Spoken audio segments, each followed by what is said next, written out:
This is the PR Podcast, a show about how public relations helps you tell your story to the world.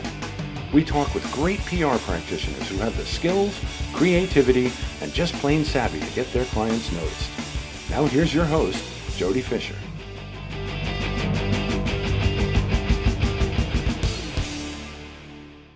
Hey everyone, and welcome to the PR Podcast. I'm Jody Fisher. Thanks for joining us. Well, don't forget to send us your PR Podcast plug. It's broken record time here, but I'm going to say it again.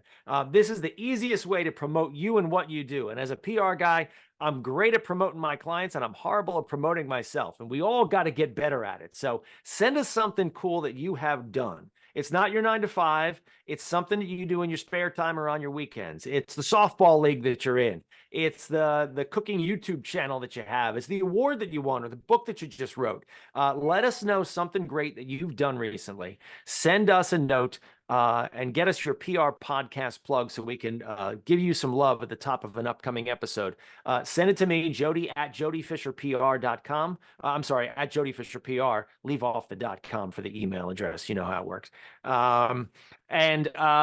Oh, no, you don't. You don't. God, what am I saying? It's Friday, people. It is Friday. And my brain is fried, as in Friday. But send it to me or send it to at PR Podcast on all the social medias. Send it to me at Jody Fisher on all the socials. But get us your PR Podcast plug. Let us give you some love. Now, let me bring on our guest today. He's going to rescue me from myself. Dr. Dhru Beeharilal partners with his clients on their hero's journey to build their resilience and mindset in order to be more effective, empowered, authentic, and creative.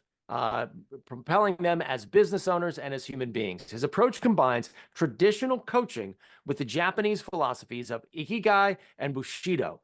He enjoys embracing his creative side, whether he's working with his clients, taking photos, hosting events, speaking, or just exploring the world with his faithful canine companion, Hachi. Dhru, welcome to the PR Podcast. Thanks so much for having me, Jody. I really appreciate it. Oh, I love it. So, business coaching, how do you get into that?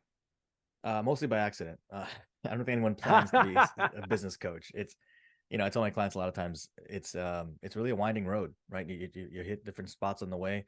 I've have careers in the legal world. I was an attorney for a period of time. I was a prosecutor. Then I moved to doing IT consulting because that's a natural move people do, because life, right? I did IT consulting for a while for government contracts and for private companies. I ended up becoming a business development director, working on sales, those kind of things.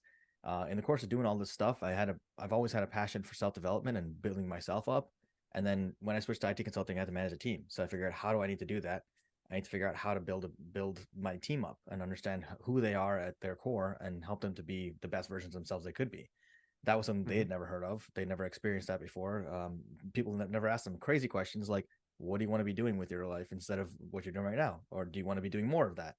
And so we moved people around. We got people in the right seats, and things went really well. And the common denominator for me of all these things was creative problem solving with people, right, and their mindset and understanding who they are at their core and their goals. And that came into business because I had an entrepreneurial spirit since a kid.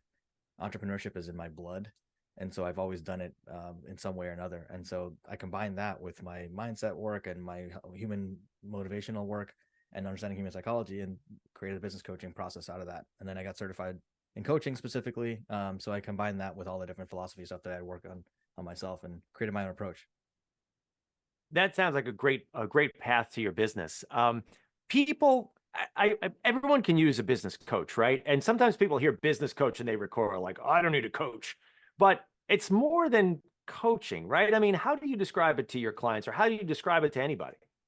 Well, the funny thing is people, and exactly what you just said, people kind of recoil when they think, oh, business coach, or leadership coach, or dating coach, or any kind of coach.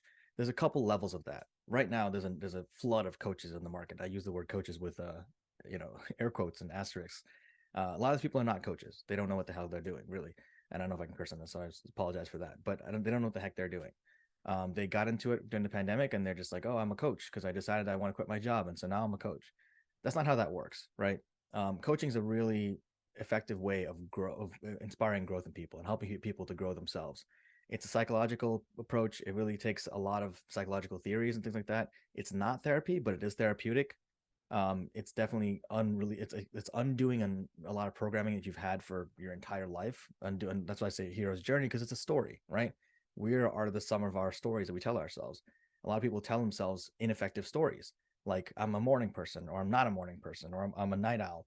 These are things that are, yeah, they might define you in certain parts of your identity, but not really, because you're limiting yourself.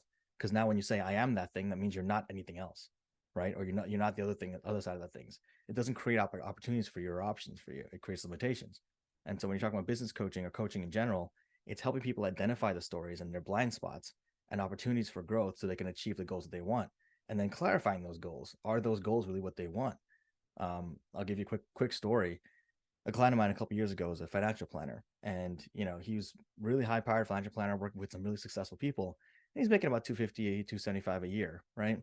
He's like, I want to get to $1 million. I don't know why I can't break through the 300,000 mark, but I keep hitting it. I got the 290 a couple of years ago. I'm at 275 right now. How do I get to $1 million? And I'm like, well, why do you want to make $1 million? He's like, what do you mean? He recoiled, right? He's like, what do you mean? Why do I want to make? Who doesn't want to make $1 million a year? I'm like, no, I get that. I understand the money piece of it. Why do you specifically want to make specifically $1 million? Why is that your goal? And he went back and forth. He's like, I want to be doing these things. I'm like, all right, let's start the things you want to be doing that $1 million will enable you to do, and let's see what you can do. All right, cool. So we listed 7 things, 7 or 8, and he was like, okay, these are things I want to do. I'm like, all right, what are those things can you not do right now that $1 million will make you be able to do? Every single one of those things he could do tomorrow if he wanted to. He was holding himself back because he wanted to make $1 million. We dig a little deeper and we find out the $1 million goal didn't even come from him. It came from, it wasn't even indirectly towards him either. He was in a meeting 4 or 5 years before that where he heard another financial planner telling another financial planner that he's like, yeah, I'm almost at that million. That's my goal. I want to get there. And he's like, oh, $1 million. That sounds like a great goal. That's my goal now. It didn't mean anything to him. And so he adopted some goal that he thought was a good idea because it meant something to somebody else. And now that was his goal. And that's why he never got there. As soon as he lost the attachment to it, the next year he made 750, and the year after that he made $1 million. Wow. He booked the $300,000 mark himself, right? That's amazing. And it's funny. I mean, I think we've probably all said that at some point, right? I want to do X. Maybe it's not $1 million, but go on that vacation or buy that house or that car or that watch or that. And it's not even your goal. It's just what's coming from somewhere else externally. Right. And you've fixated on it to the point where, like you said, you've created it as your goal, but it's really not. Yeah. And you build it up so much, right? You build it up to the point where it's almost on a table. It's like on a pedestal. And as soon as you take it off that pedestal, well, now suddenly it's achievable, right? Because you've lowered it down to your level, or you've raised yourself up to that level, whichever way you want to look at it. You made it unattainable by putting it on that pedestal, as opposed to saying, this is my goal, I'm going to work towards it. How do I get there? And making it clear why that goal is important to you, right? That's the difference between coaching, what real coaching is, and what a lot of people end up doing, which is like, all right, let's make a plan to get you $1 million. Cool. Here's what you want to do. You want to do this and this. That's advice. That's not coaching. That's consulting, right? And there's a difference. And there's mentorship. There's places for all these different things. I'm not saying any of these things are bad, but I'm saying that there is a place and time for that. And that's a difference. To further answer the question about business coaching specifically, people don't think that they need help with business. They're like, I shouldn't need help with business because I know what I'm doing. I know PR. I know sales. I know, marketing. I know these different, I'm a subject matter expert in this area, so I should automatically know the business. And that's faulty logic, right? It's a totally different skill set. Running a business is different from knowing what the hell you're doing in your particular field, right? Those are 2 different things and they're 2 different skill sets. And then just because you're not good at one does not mean you're not good at the other, right? And just because you're good at one doesn't mean you're good at the other either.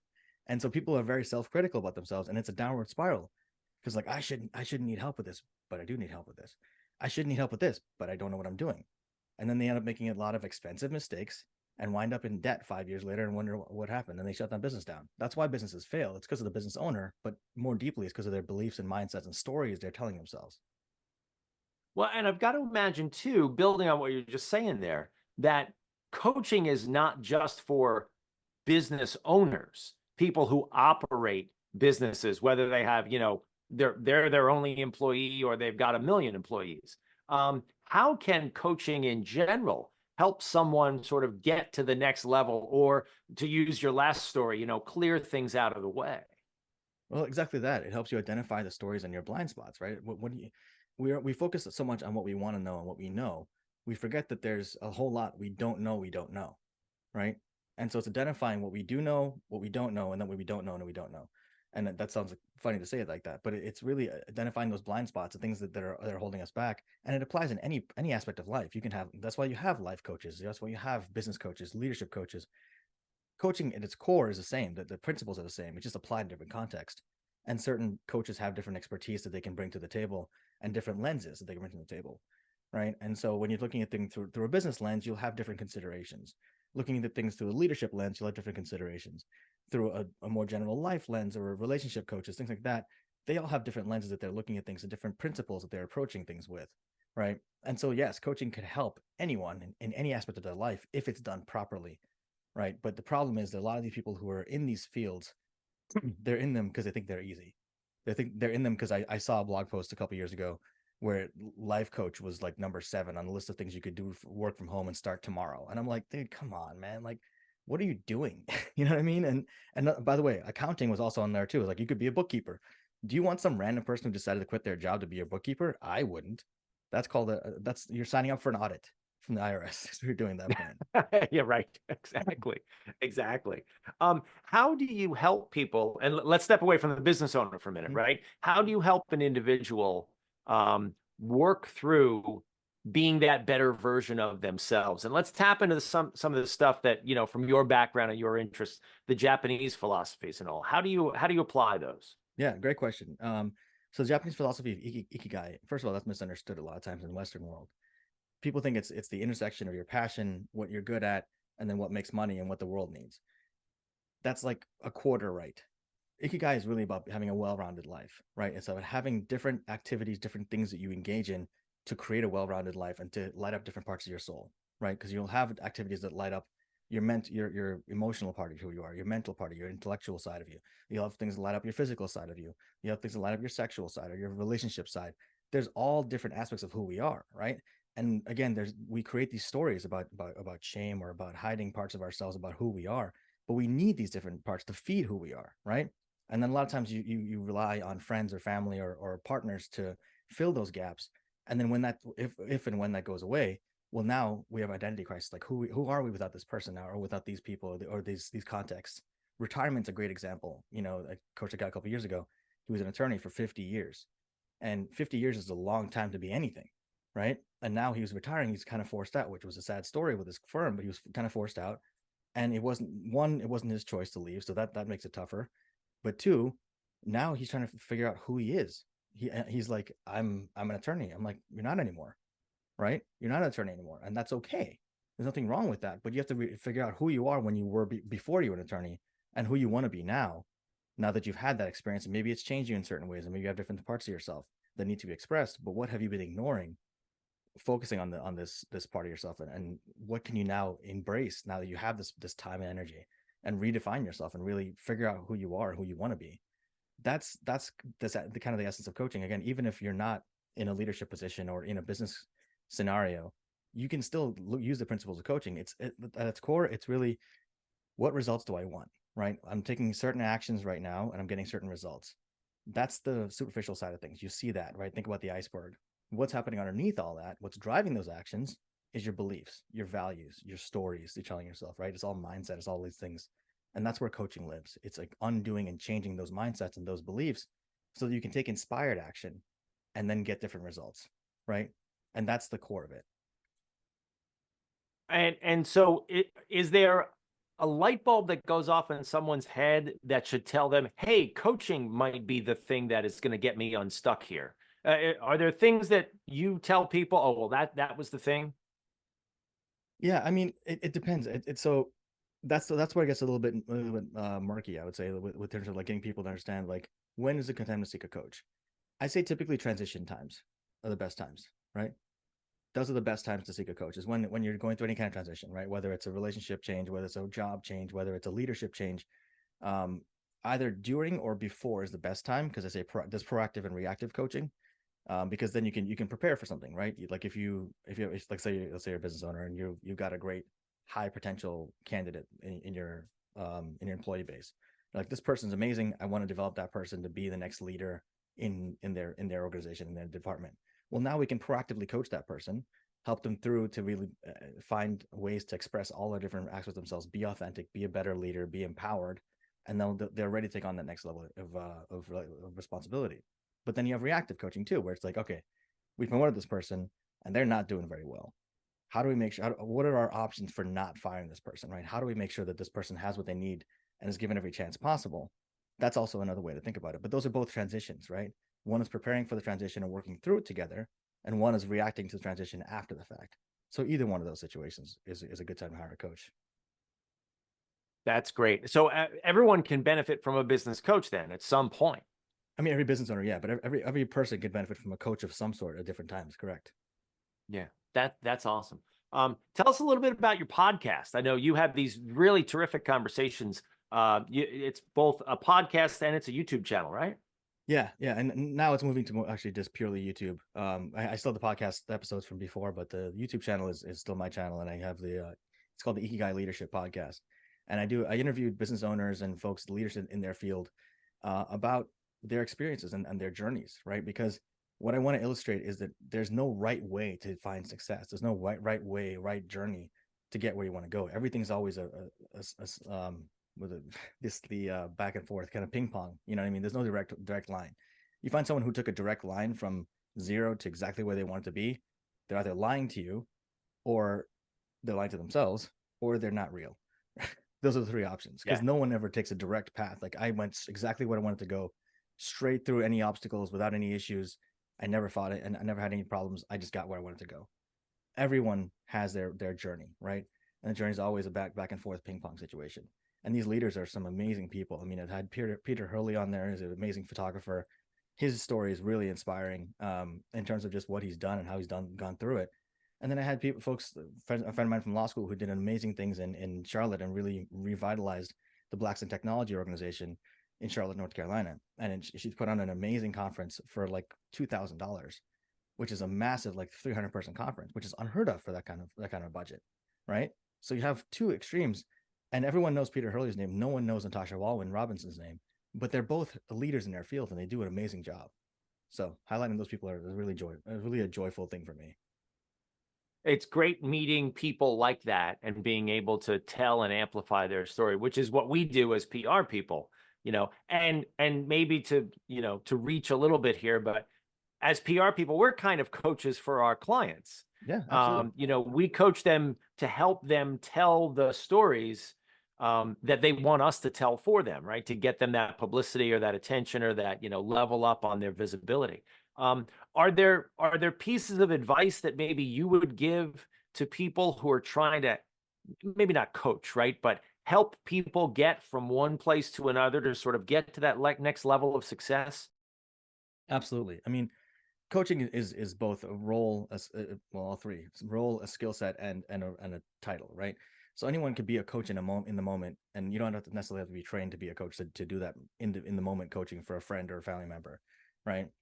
But as far as people getting where they want to go to, right? Advice wise, seek outside feedback, right? Everything is feedback. There's no such thing as negative feedback. There's negative ways of delivering feedback, right? But there's no such thing as negative feedback. Every piece of feedback, if you take away the emotion from it, which is difficult to do, I'm saying it like it's easy, but we're all humans. We all are emotional creatures. We're story making machines, right? And we make stories about everything. It's like, oh, he looked at me weird. Does that mean he's upset at me? Does that mean you know what I mean? Like, we make up all these stories in our heads.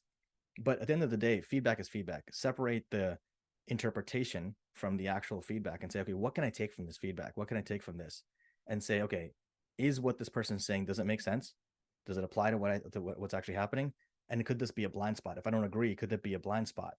Right? Is it me just ignoring it, or is it me being like, wait, I never saw this before, so I'm gonna disqualify it. Don't just disqualify things because it's inconvenient. There are a lot of inconvenient truths out there, but they're still truths. And so we want to make sure we face those, right? The other thing is, don't let stories control your life. And I say this again, saying it like it's easy, but it's not easy. I mean, as well, in PR, everything's about the story, everything's about the spin, right? We spin in our heads all the time, right? All the time. All the information that comes into our heads, automatically, we're looking at it through a certain lens, through our lens. And there's a funny phrase. It's, if you ask a fish, how's the water? What's the fish going to tell you? It's going to say, what water, right? It doesn't even notice water, it's in water. right? Exactly. right? We're all in our own water, right? We're all in our own little bubbles of stuff. And we don't see the water because we've just been in it all the time. It's our water though. And so everything we see is through our color lenses. And then we don't, especially nowadays, we don't take the time to understand other people's lenses or what they're coming from, or the fact that this person doesn't understand my world. So there's no way for me to hold them accountable for what they do or don't know about me. And that's selfish and kind of childish and immature to do that. But we don't take that. We're going to be like, oh, that person's wrong automatically because they disagree with me. So separating the emotion again from the situation and letting go of the lenses and saying, okay, how do I understand this person, where they're coming from, and understand this person's story and let go of my own story to really make it a conversation as opposed to a debate, where someone's right or someone's wrong. I love it. Great lessons, great takeaways. Thank you, Dhru. This has been a great conversation. We Thanks, are going to Hachi. segue now into the rapid fire question portion of our podcast. Get to know you a little bit better. This is where we steal a page from inside the actor's studio. I got to update that reference. But we ask our guests a series of rapid fire questions. It's the first thing that pops into your mind, right? Gut reaction, maybe a laugh or two. With your indulgence, here we go. Rapid fire question number 1, Dhru. What is your favorite news source? I probably got to say Facebook or Twitter. I'm ashamed to say. Okay, so you get the news from Twitter. All right. Now, what rapid fire question number 2? What's your favorite social media platform? LinkedIn. Okay, now why news from Twitter and social media from LinkedIn? Why? I mean, I get news from all three: Twitter, Facebook, and LinkedIn. But I like LinkedIn because it's not as I'd say it's not as inflammatory and not as exaggerated most of the time. That's changing slowly, which I'm not a fan of. But it's relatively professional for the most part in terms of people being able to say, okay, I'm not going to state my ridiculous opinion. I'm going to actually talk about stuff that actually matters.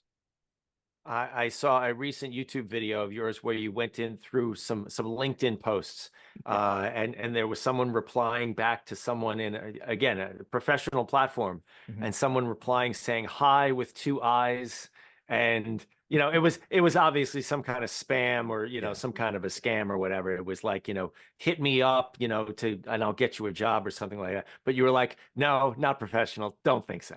And I was yelling. I was like, yes, thank you, yes.